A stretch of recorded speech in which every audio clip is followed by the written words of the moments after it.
So hello guys, आज हम पढ़ने वाले हैं एक ऐसी पोएम जो सिर्फ टाइगर के ही बारे में नहीं बल्कि एक ऐसे औरत के बारे में है जो पैट्रियार्कल सोसाइटी और मेल डोमिनेंस के कारण रियलिटी से एस्केप होती है। उसकी खुद की ज़िंदगी इतनी बेबस और लाचार हो गई है कि वह अपनी फीलिंग्स को अपने आर्ट के जरिए एक्सप्रेस करती है। सो स्टार्ट करते हैं इस पोएम की line by line expression. Aunt Jennifer tigers friends across screen. So aunt Jennifer कपड़े पर कढ़ाई करते करते एक टाइगर का चित्र बना देती हैं। कपड़े पर टाइगर बिना डरे, गर्व और आत्मविश्वास के साथ चल रहा था, जो इनकी असल ज़िंदगी से बिल्कुल अलग था। असल ज़िंदगी में यह बहुत डरी हुई और पीड़ित है। यह अपने आर्ट के जरिए अपने आप को फैंटेसाइज करती हैं कि काश मेरी लाइफ इस टाइगर जैसे होती। Bright topaz, dangers of a world of green, they do not fear the man beneath the tree. Topaz मतलब ब्राइट येलो मीन्स पीला रंग का है, जो डेंजर्स मतलब रहना हरे भरे और घने जंगल में रहता है। यहाँ टाइगर एक खूबसूरत और आज़ाद दुनिया का प्रतीक है। They pace in sleek chivalric certainty. Chivalric means बीरिया सुवरी जैसा। सो टाइगर सुडौल और शानदार होते हैं, ये आज़ाद होते हैं और शाही और आत्मविश्वास के साथ चलते हैं। ये किसी भी आदमी से नहीं डरते। Aunt Jennifer's finger fluttering through her wool find even the ivory needle hard to pull. Aunt Jennifer इतनी कमज़ोर और डरी हुई हैं कि कढ़ाई करते वक्त उनके हाथ काँप रहे थे। वह मानसिक और शारीरिक दबाव में इतना थी कि उन्हें सुई पकड़ना भी मुश्किल हो रहा था। The massive weight of uncle's wedding band sits heavily upon Aunt Jennifer's hand. यहाँ उसके पति की वेडी रिंग बहुत भारी बताई गई है। यह वेडी रिंग एक बोझ और पीड़ा देने वाला जंजीर है। ये रिंग उन्हें हमेशा कैद करके रखता है। शादी ने उन्हें कैद और शोषित कर दिया है। When aunt is dead, her terrified hands will lie, still ring with ordeals she was mastered by. Poet कहता है कि जब आंट जेनिफर मर जाएंगी तभी उसके हाथ टेरिफाइड यानी डरे हुए रहेंगे।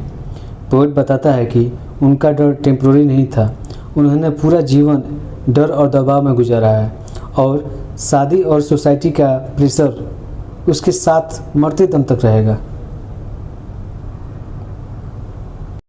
The tigers in the panel that she made will go prancing proud and unafraid. So poet बताता है कि उनके मरने के बाद भी उनके बनाए हुए टाइगर्स जीवित रहेंगे, हमेशा निडर और गर्व के साथ चलेंगे। ड्रीम और आर्ट इंसान से ज़्यादा ताकतवर होते हैं।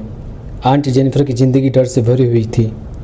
वह अपने आर्ट के जरिए रियलिटी से एस्केप हो रही है। वह अपने आर्ट के जरिए ये सपना देखती हैं कि काश मैं भी इस टाइगर की तरह आज़ाद होती।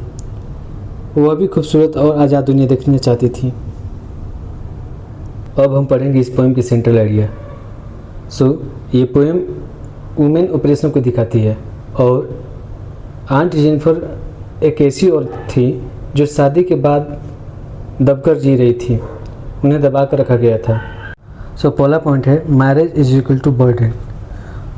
Uncles wedding band sink ring नहीं थी, वह मेल डोमिनेंट सोसाइटी का बोझ था।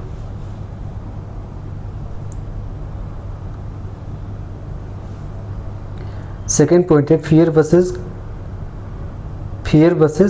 फ्रीडम का तुलना, कंट्रास्ट में तो तुलना। आंटी जेनिफर खुद डरी हुई थी, लेकिन उसके बनाए हुए टाइगर्स फियरलेस और फ्री थे। तीसरा पॉइंट है tigers symbolise strength and courage. Tiger उस पावर का सिंबल है जो आंट जेनिफर अपने रियल लाइफ में नहीं होती हैं। वह रियल लाइफ में बहुत डरी हुई और पीड़ित थी। Fourth number art is equal to escape. Aunt Jennifer अपने आर्ट के थ्रू रियलिटी से एस्केप हो रही थी। वह एक अपनी खुद की दूसरी दुनिया बना ली थी। एम्ब्रॉयडरी के थ्रू आंट जेनिफर फैंटेसाइज करती हैं और अपनी दबी हुई इच्छाओं को एक्सप्रेस करती हैं।